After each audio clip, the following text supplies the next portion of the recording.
ನಮಸ್ಕಾರ ಕನ್ನಡದ ಶ್ರೇಷ್ಠರೇ. ನಾನು ಲಕ್ಷ್ಮೀನಾರಾಯಣ BV ಕೌಶಿಕ್, ಸಪ್ತಬಿಂದು ಯೋಗ ಆಯುರ್ವೇದ ಮಂದಿರ, ಶಿವಮೊಗ್ಗ. ತಲೆನೋವು, ಅದರಲ್ಲೂ ಮಹಿಳೆಯರ ತಲೆನೋವು, ಅರೆ ತಲೆನೋವು, ಮೈಗ್ರೇನ್, ಇದು ಮಹಿಳೆಯರಿಗೆ ಮೀಸಲಿಟ್ಟ ತೊಂದರೆ ಅನ್ನಿಸುತ್ತೆ. ಯಾಕೆ ಅಂದರೆ ಹೆಚ್ಚಿನ ಮಹಿಳೆಯರು ತಮ್ಮ ತಲೆನೋವಿನ ಬಗ್ಗೆಯೇ ಬಹಳವಾಗಿ ಹೇಳ್ತಾ ಇರ್ತಾರೆ, ಮಾತಾಡ್ತಾ ಇರ್ತಾರೆ. ಯಾಕೆ ಅದು? ಮಹಿಳೆಯರು ಒಂದು ವಿಷಯದ ಬಗ್ಗೆ ಮಾತ್ರ, ಅದು ಒಳ್ಳೆಯದಾಗಿರಲಿ ಕೆಟ್ಟದಾಗಿರಲಿ, ಹಿತವಾಗಿರಲಿ ಅಹಿತವಾಗಿರಲಿ, ಆ ಯೋಚನಾ ಲಹರಿಯನ್ನು ಬಿಟ್ಟು, ಆ ಯೋಚನೆಯ ಒಳ ಸುಳಿಯನ್ನು ಬಿಟ್ಟು ಇನ್ನೊಂದನ್ನು ಯೋಚಿಸಲು ಕೆಲವು ಮಹಿಳೆಯರು ಒಪ್ಪೋದಿಲ್ಲ. ಆದರೆ ಅವರ ಮನಸ್ಸಿನ ಅವಸ್ಥೆಗೆ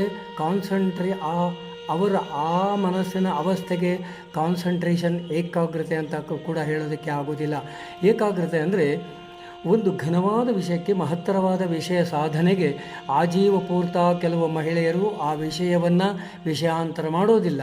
ಅಂತಹ ಮಹಿಳೆಯರು ಜೀವನಾದಾರಭ್ಯ ಒಂದೇ ವಿಷಯಕ್ಕೆ ತಲೆ ಕೆಡಿಸಿಕೊಂಡು ಆ ವಿಷಯದಲ್ಲಿ ಬಹಳ ಕಷ್ಟಪಟ್ಟು ಸಾಧಿಸಿಬಿಡ್ತಾರೆ. ಸಾಧಕರು, ಅವರಿಗೆ ಆ ಸ್ಟ್ರೆಸ್ ಅನ್ನೋದು ಸ್ಟ್ರೆಸ್ ಆಗಿಬಿಡುತ್ತೆ. ಅಂದರೆ ಉಪಯೋಗಿ ಮಾನಸಿಕ ಒತ್ತಡ. ಅಂತಹ ಮನೋಬಲ ಹೆಚ್ಚು ಇರುವ ಮಹಿಳೆಯರಿಗೆ ಸ್ಟ್ರೆಸ್ ಕೂಡ ಉಪಯೋಗವಾಗಿ ಬಿಡುತ್ತೆ.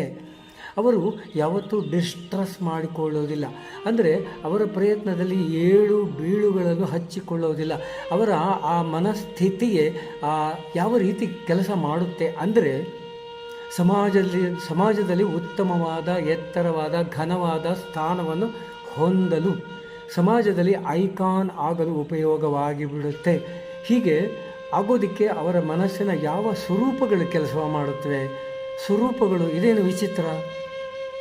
ಹೌದು, ಯಾವುದು ಅದು ಆ ಮನಸ್ಸಿನ ಸ್ವರೂಪಗಳು? ಆ ಮನಸ್ಸಿನ ಸ್ವರೂಪಗಳು 22 ತರಹದ ಸ್ವರೂಪಗಳು. ಹೌದು, ಪ್ರಪಂಚದಲ್ಲಿ ಅತಿ ಪ್ರಸಿದ್ಧವಾದ ಅಷ್ಟಾಂಗ ಯೋಗವನ್ನು ಪ್ರತಿಪಾದಿಸಿ ಪ್ರಪಂಚಕ್ಕೆ ಕೊಟ್ಟ ಮಹಾಋಷಿ ಪತಂಜಲಿ ಮಹರ್ಷಿಗಳು ಹೇಳಿದ್ದನ್ನು ನಮ್ಮ ಗುರುಗಳಾದ ವರ್ಲ್ಡ್ ಫೇಮಸ್ ಯೋಗ ಗುರುಗಳು ದಿವಂಗತ ಶ್ರೀ BVK ಅಯ್ಯಂಗಾರ್ ಅವರು ಯೋಗ ದೀಪಿಕಾದಲ್ಲಿ ಈ ಸ್ವರೂಪಗಳನ್ನು ಹೇಳ್ತಾ ಹೋಗ್ತಾರೆ. ಪ್ರಸ್ತುತವಾಗಿ ಈಗ 5 ಸ್ವರೂಪಗಳ ಮನಸ್ಸನ್ನು ಮಾತ್ರ ಈಗ ನೋಡೋಣ ನಾವು. ಅವು ಯಾವುದು? ಪ್ರಮಾಣ, ವಿಪರ್ಯಯ, ವಿಕಲ್ಪ, ನಿದ್ರಾ ಹಾಗೂ ಸ್ಮೃತಿ.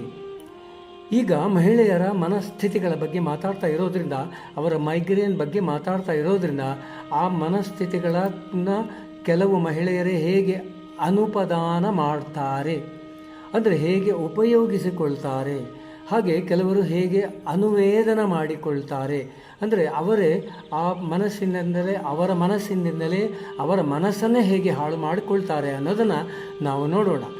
ಮನಸ್ಸಿನ ಮೊದಲ ಸ್ವರೂಪವೇ ಪ್ರಮಾಣ.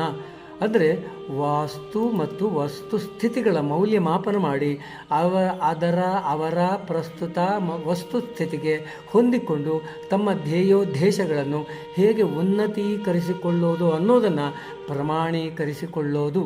ಹಾಗೆ ಜೀವನದುದ್ದಕ್ಕೂ ಪ್ರಯತ್ನಪೂರ್ವಕವಾಗಿಯೇ ಆ ವಿಷನ್ನನ್ನು ಇಟ್ಟುಕೊಂಡೇ ಇರೋದು. ಕಷ್ಟವೆಷ್ಟಾದರೂ ಆಗಲಿ ಗುರಿಯನ್ನು ತಲುಪೋದು ಧನಾತ್ಮಕ ಮನಸ್ಸಿನ ಸಂಯೋಜನೆ. ಅವರ ಈ ಪ್ರಯತ್ನಕ್ಕೆ ಅವರ ಮನಸ್ಸಿನ ಸ್ಮೃತಿ ಎಂಬ ಸ್ವರೂಪವು ಇಂಬು ಕೊಡುತ್ತದೆ.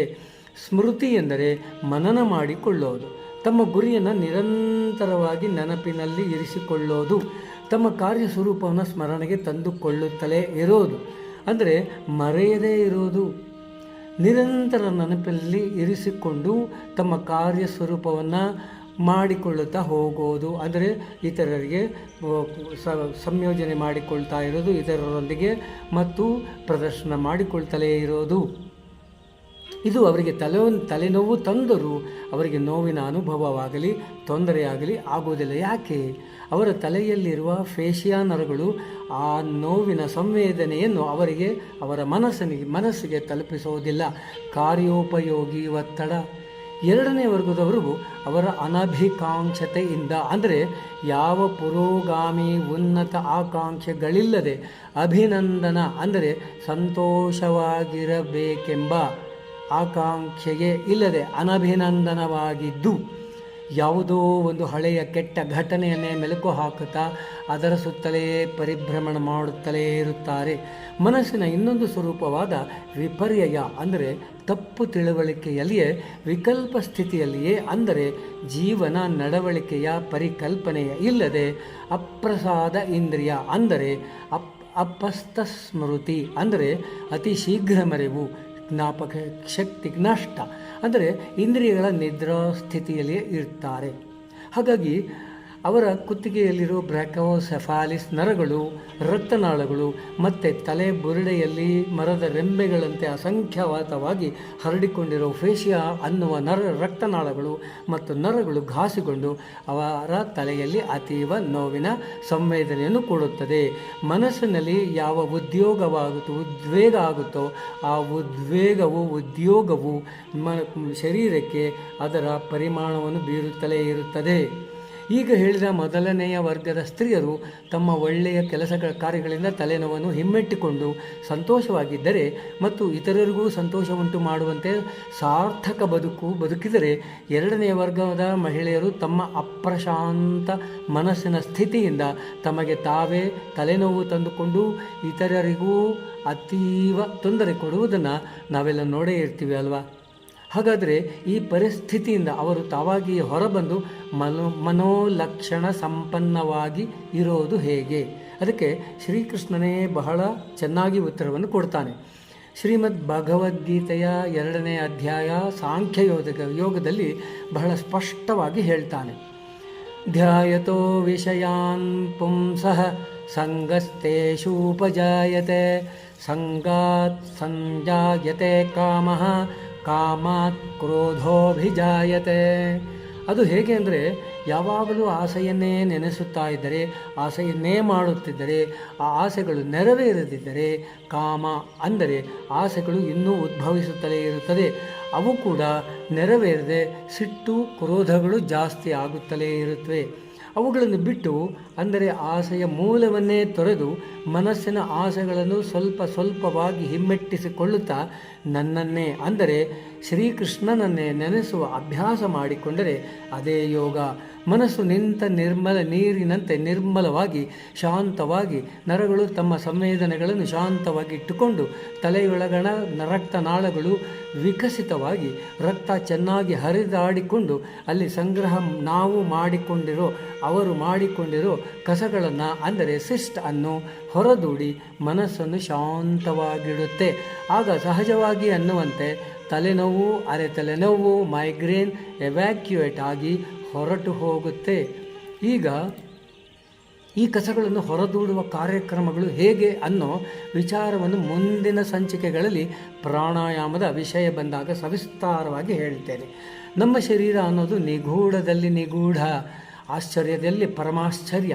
ನಮ್ಮ ಶಿರೋಭಾಗದಲ್ಲಿ 7 ಶಕ್ತಿ ಕೇಂದ್ರಗಳ ಬಿಂದುಗಳನ್ನು ನಮ್ಮ ಯೋಗ ಗುರು ಮಣಿಯವರು ಹೇಳ್ತಾ ಇರ್ತಾರೆ. ಆ ಶಕ್ತಿ ಕೇಂದ್ರಗಳು 1 ಸ್ವಪ್ರಕಾಶ ಬಿಂದು, 2 ನಾಡಿ ಬಿಂದು, 3 ಮಹಾಯೋನಿ ಬಿಂದು, 4 ತಿಸ್ರ ತಿಲ ಬಿಂದು, 5 ತ್ರಿಕೋಣ ಬಿಂದು, 6 ಅಧಿಕೋಣ ಬಿಂದು, 7 ಅಪ್ರಕಾಶ ಬಿಂದು. ಈ 7 ಶಕ್ತಿ ಕೇಂದ್ರಗಳನ್ನು ನಮ್ಮ ಭ್ರೂ ಮಧ್ಯದಲ್ಲಿ ಸ್ಥಾಪಿತವಾಗಿರುವ ಆಜ್ಞಾಚಕ್ರದೊಂದಿಗೆ ಸಂವಹನಗೊಳಿಸಿ ಅನುಸಂಧಾನ ಮಾಡಿ ಸಾವಿತ್ರಿ ಪ್ರಾಣಾಯಾಮದೊಂದಿಗೆ ಅನುಷ್ಠಾನ ಮಾಡಿದರೆ ಆಜನ್ಮಪೂರ್ತವಾಗಿ ಕಾಡುವ ಮೈಗ್ರೇನ್ ತೊಲಗಿ ಹೋಗುವುದರಲ್ಲಿ ಸಂದೇಹ ಇಲ್ಲ. ಈ ಕ್ರಿಯೆಯನ್ನು ಸಪ್ತಬಿಂದು ಧಾರಣ ಯೋಗ ಅನ್ನುತ್ತೇವೆ. ಆ ಕ್ರಿಯೆಯನ್ನು ಮುಂದಿನ ಸಂಚಿಕೆಯಲ್ಲಿ ಸವಿವರವಾಗಿ ಹೇಳ್ತೇನೆ. ನನ್ನ ಸಂಚಿಕೆಗಳನ್ನು ನೋಡ್ತಾ ಇರ್ರಿ. ಸಾವಿತ್ರಿ ಪ್ರಾಣಾಯಾಮದ ವಿಡಿಯೋ ಅನ್ನು ಈಗ ನಿಮಗೆ ತೋರಿಸ್ತೇನೆ. ಅದರಿಂದಲೂ ನಿಮ್ಮ ಮನಸ್ಸು ಶಾಂತವಾಗಿ ತಲೆನೋವಿಗೆ ಪರಿಹಾರ ಆಗುತ್ತೆ. ನನ್ನ ವಿಡಿಯೋಗಳನ್ನು ನೋಡ್ತಾ ಇರಿ, ಲೈಕ್ ಮಾಡ್ತಾ ಇರಿ, ಆರೋಗ್ಯದಿಂದ ಇರಿ. ಈಗ ನೋಡಿ ಸಾವಿತ್ರಿ ಪ್ರಾಣಾಯಾಮದ ವಿಡಿಯೋ. ನಮಸ್ಕಾರ.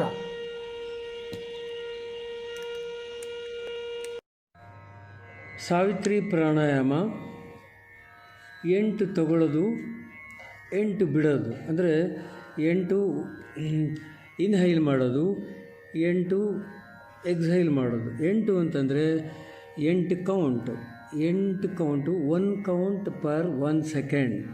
ಆ ಥರವಾಗಿ 8 ಸೆಕೆಂಡು ತಗೊಳ್ಳೋದು. ಹಾಗೆ 8 ಸೆಕೆಂಡು ಬಿಡ್ತಾ ಬರೋದು. ಹಾಗೆ ನಾನು ಎಣಿಸ್ತಾ ಹೋಗ್ತೀನಿ 1 2 3 ಅಂತ. ಹಾಗೆ ಅಲ್ಲಿ ತನಕ ತೊಗೊಳ್ತಾ ಇರೋದು, ಸ್ವಲ್ಪನೇ ತೊಗೊಳ್ತಾ ಬರೋದು. ಆದರೆ 8 ತೊಗೊಳ್ಳೋ ತನಕ ತುಂಬ ಬರಬೇಕು.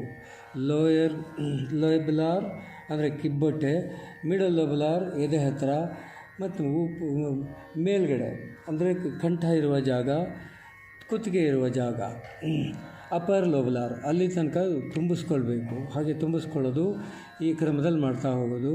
ಸಹಜವಾಗಿ ಉಸಿರಾಡಿ, ಉಸಿರಷ್ಟು ಹೊರಗೆ ಬಿಟ್ಬಿಡಿ. ಇನ್ಹೈಲ್ 8 1 2 3 4 5 6 7 8. ಎಕ್ಸೈಲ್ ಬಿಡ್ತಾ ಬನ್ನಿ ನಿಧಾನಕ್ಕೆ. 1 2 3 4 5 6 7 8. 1 2 3 4 5 6 7 8.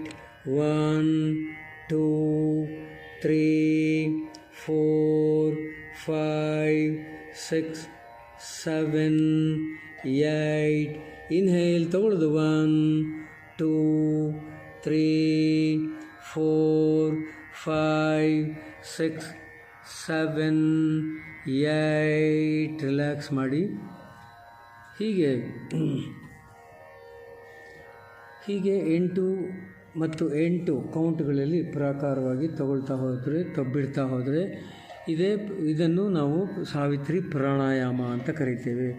ಈ ಪ್ರಾಣಾಯಾಮ ಪ್ರತಿನಿತ್ಯ ಮಾಡ್ಕೊಳ್ತಾ ಹೋದರೆ ಅದು ಒಂದು ಸರಿ ಇನ್ಹೈಲ್ ಮಾಡೋದು, ಒಂದು ಸರಿ ಎಕ್ಸೈಲ್ ಮಾಡೋದು, ಅದು 1 ರೌಂಡ್ ಅಂತ ಆಗುತ್ತೆ.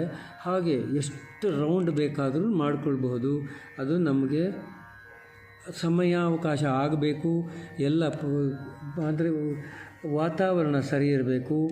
ಅದ್ರಿಗೆ ಶಬ್ದ ಮಾಲಿನ್ಯವಾಗಬಾರ್ದು. ಆ ಥರವಾಗಿ ಕೂತ್ಕೊಂಡು ನಾವು ಈ ಪ್ರಾಣಾಯಾಮಗಳನ್ನು ಮಾಡಿಕೊಂಡ್ರೆ ನಮ್ಮ ಮನಸ್ಸು ಶುದ್ಧವಾಗುತ್ತೆ, ಕಾಮ್ ಆಗುತ್ತೆ, ಕಾಮ್ನೆಸ್ ಬರುತ್ತೆ. ಮತ್ತು BP ಮತ್ತು ಶುಗರ್ ಇದ್ದರೆ ಅದರ ಪ್ರಭಾವ, ಶುಗರ್ಗಳ ಪ್ರಭಾವ ಅಂದರೆ ಶುಗರ್ ತೊಂದರೆಯ ಪ್ರಭಾವ ಜಾಸ್ತಿ ನಮಗೆ ಆಗೋದಿಲ್ಲ.